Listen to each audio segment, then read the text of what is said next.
Now, Fury himself seems to be doing okay, even though we know he struggles with, like some depression and some like alcohol and some slight drug usage or whatever. But he obviously he really seems to be in a good space when he talks about life and that he's dealing with his issues and he has help. And so I'm not really worried about him.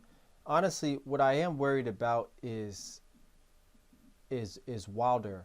I'm kind of worried about Deontay Wilder because in all honestly, in all honesty, he is not going to.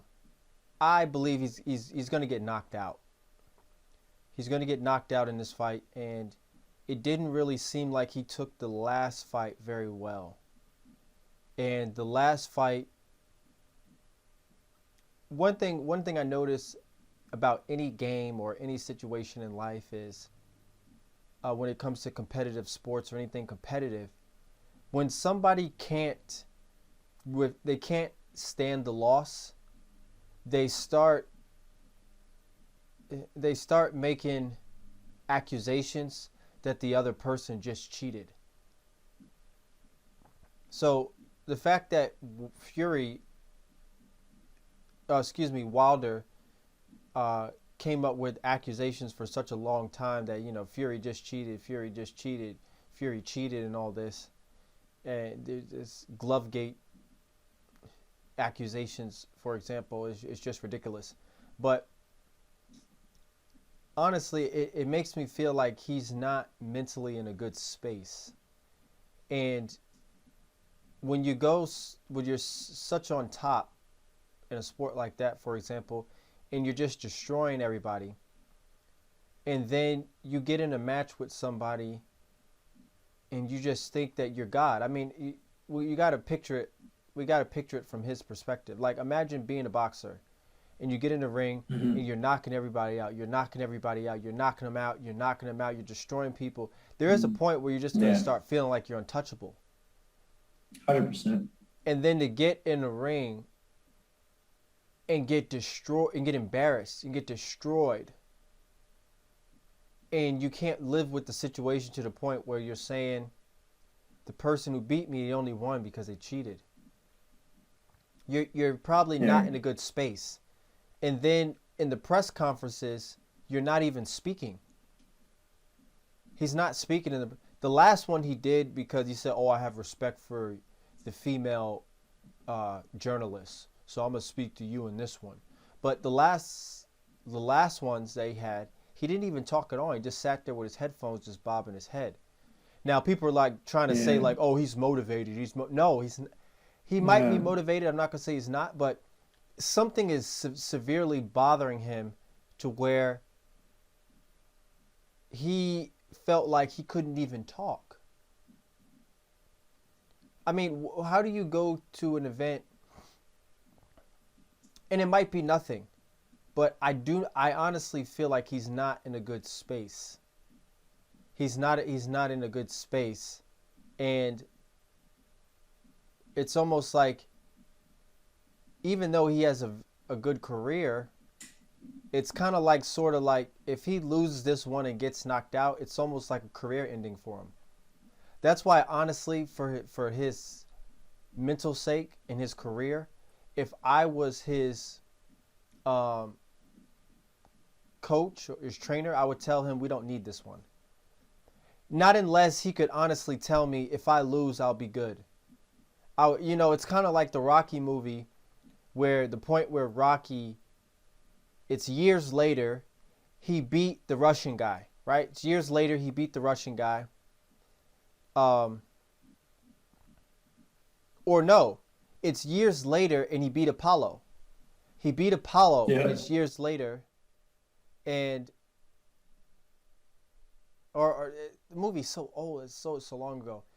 There's a point where he beats Apollo, and then I think he's this guy Cumberland is or Mr. T starts coming up the ranks, knocking everybody out. And at this point, Rocky's famous. He's got he's got he's got big media days. He's not boxing and practicing like he should. He's in a brand new state of the art gym. He's not in the old gym. He's not focusing. And his trainer sees that. And because he thinks he's on top of the world. And his trainer's like, listen, we don't need this fight. And he's like, yeah, it's just another fighter. He's just another fighter. I'll go in there, I'll destroy him. And he's like, no, he's not just another fighter. He's a wrecking ball. And he's going to destroy you. And you haven't had that hunger since you got them belts. And it's kind of what I see in this situation. Like, you got so high on the top. It's like this fight here is almost like you don't need this fight. You have a great legacy. Continue your legacy. And you don't need this fight, because this fight is just you're up against a match for a guy who's just going to destroy you. He's just going to No destroy doubt. you.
we'll say Rembrandt.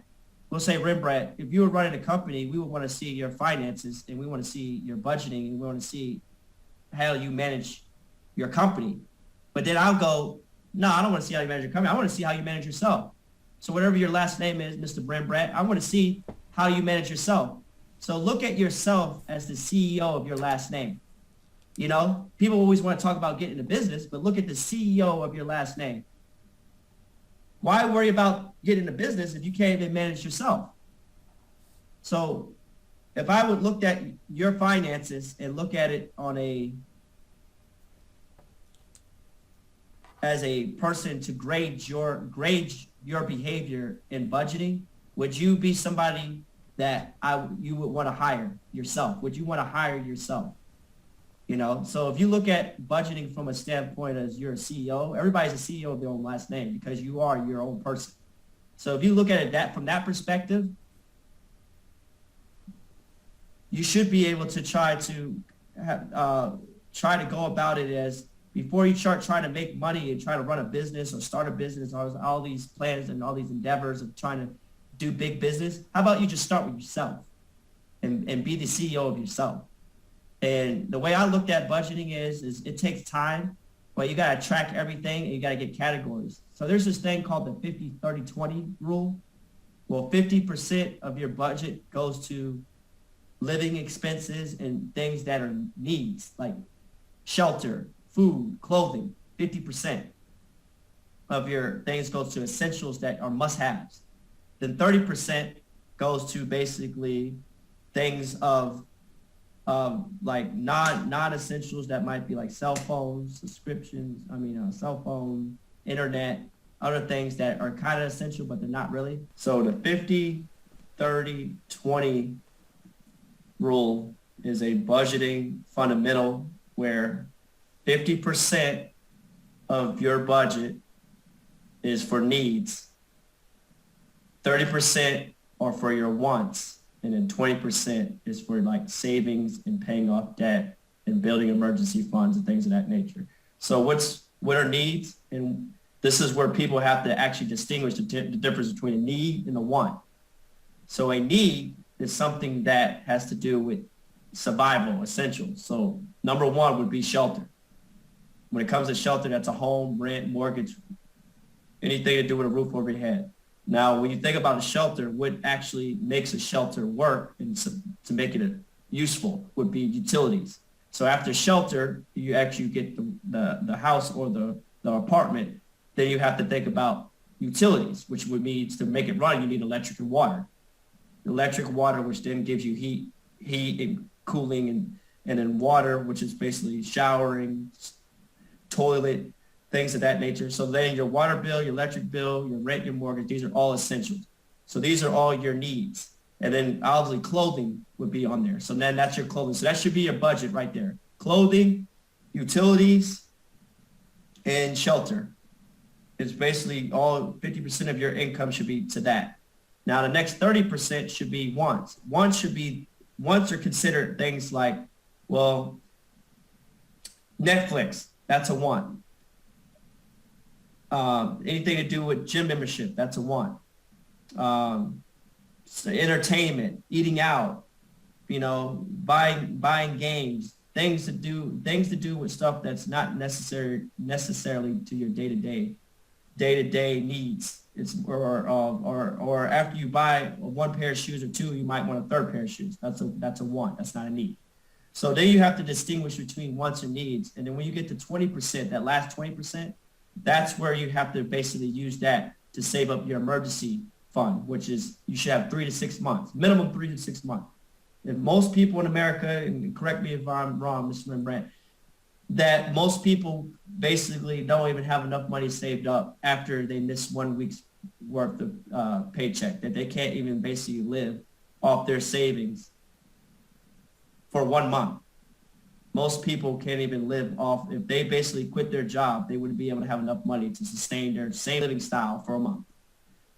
And with that being said, that's why most people live paycheck to paycheck. So like I tell my family members is when it comes to that 50-30-20 rule, you shouldn't even do the 30%, which is your wants. You shouldn't do your wants until you get your 30% to 20%. That whole other 50% should just go straight to emergency savings. Because if you can't sacrifice to be able to get your emergency funds up, this is why you'll never get to anything. You'll never be in control of your money anyway. And all budgeting is knowing where your money's going and not wondering where it went. That is all budgeting is. And that actually comes from the book of David Ramsey, which I'm not really a big fan of, but when it comes to budgeting, he's the master of budgeting.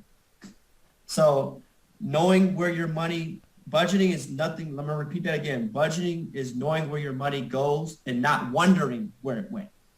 So you're in control of your money. And for people that do budget, it's a stress reliever to know exactly where your money went and not knowing where it might be, and if I'm going to have enough to pay rent, or am I going to have enough to put my light bills on? Well, if you had a budget and you were living within that budget, all these things would just be automated. It wouldn't even be something you would have to worry about.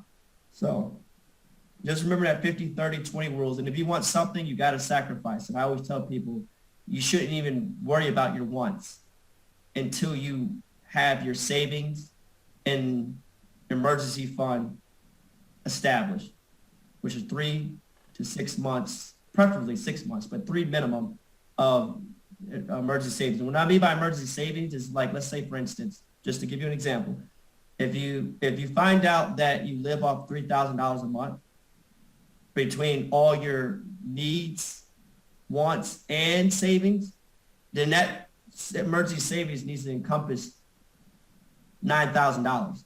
Because it's 3,000 times 3 months. It's basically your emergency savings is supposed to be the amount that you basically spend per month in totality, not just your shelter. It's everything. So when I say emergency savings, we're talking about you being able to have the exact same style of living without any change. If you ever were to lose your job, get sick, ill, whatever the case may be, or maybe something unforeseen incident happened to where you might have to shell out some money. All this stuff is basically you preparing for the future. And that's all budgeting is. And again, if I was trying to hire somebody that wants to be my business partner, the first thing I'm going to ask them, let me see your finances and see how you budget. Because if you can't manage yourself, I don't want to work with you. That's just my opinion. I swear I would be able to filter a lot of people. Because if you can't budget, why would I want to do business with you? If we're going to do business and do financial transactions together, I don't want to do business with somebody that can't even manage themselves, then again, manage a company. So that's all I got to say on that. If you got anything to add on that, it's just something I wanted to hit, as far as something that. No, beautiful. I mean, and obviously when it comes to budgeting, it is the essentials of life.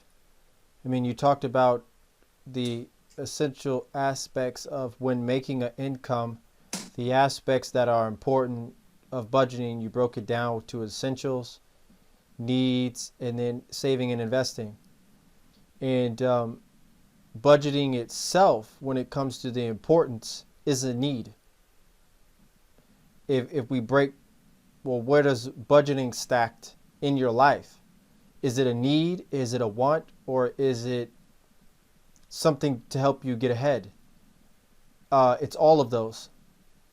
Budgeting is a need, and it's a want because it will allow you to get things that you want, and it will allow you to have savings and investing for your future and or business and or anything. So not only is it essential for, not only do you break budgeting up into threes, that are from a weighted scale of importance, budgeting amongst your life is essential in all three of those pillars. If you want to have an essential safety net in life, you have to budget.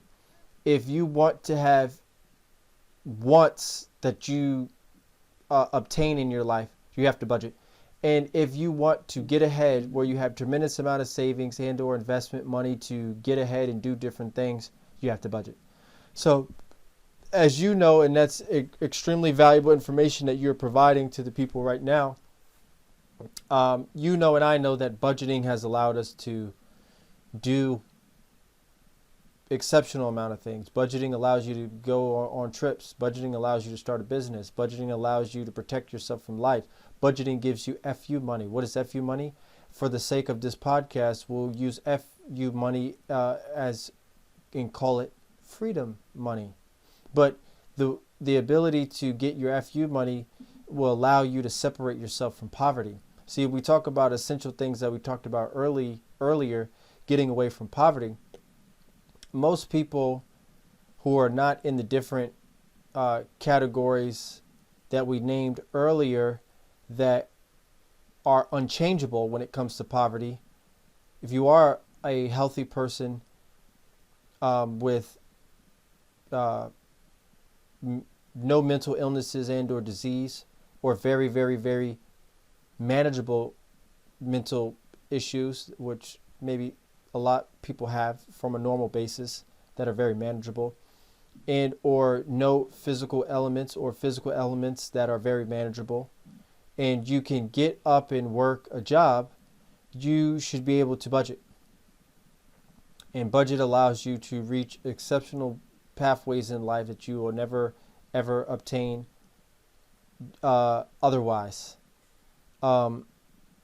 You want to start a business, you need a budget. You want to go on a trip, you want to have all these beautiful things, you want to have a nice car, you want to have a boat, you want to have a big house, you need a budget. If you just want to stay above water, you need a budget. Without budgeting, you are one check, one step away from poverty. You have no FU money. What is FU money? Again, for the sake of the podcast, for the sake of this conversation, the sake of the ratings, is freedom money. But you have to separate yourself from poverty. This was said by Bob Proctor, Brian Tracy. Get yourself, mainly Brian Tracy, I'm remembering now. Get yourself some FU money. Freedom money. So, and I was just thinking too, to add is most average people already budget anyway when it comes for things they want. When it comes to, I really want that those new pair of Jordans, or I really want that PlayStation 4 that just came out, or I really want to go on this cruise. People are already actually doing it. We're talking about doing it for stuff that you don't want when it comes down to just essentials for just long-term prosperity. Because most people already do it. Think about it. Even when you were a kid, you saved up your birthday money for something that you really wanted. That was a form of budgeting. And when you really think about it, people do budget all the time. It's just that they budget for stuff they really want, and it actually hinders them from stuff that they actually should have done first, which were their needs. Because there's no reason for you to, because anytime people really want to get something, they get it. So I just wanted to throw that in there. Just the average person do get what they want for the most part when it comes down to putting their mind to one goal and not the entire collective. yes. Yes, absolutely.